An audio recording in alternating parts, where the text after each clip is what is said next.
Hi everyone. Today I'm going to show you how to make a healthy and flavorful chocolate barley drink.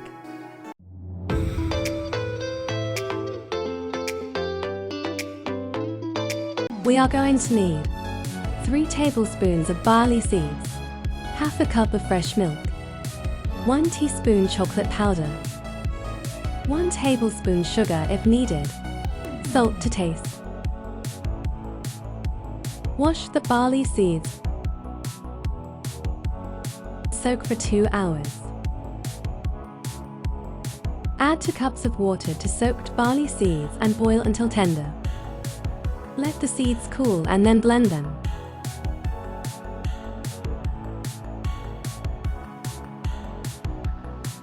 Add salt. To make the drink thinner, you can add a little more water. Heat it for 5 to 6 minutes.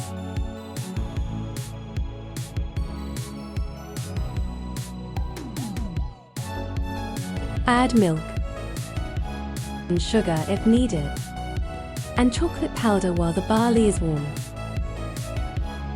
Barley is a very healthy grain that can help you lose weight and avoid many diseases like diabetes and heart disease.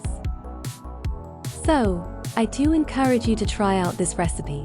If you like this video, please subscribe to my channel. Bye for now.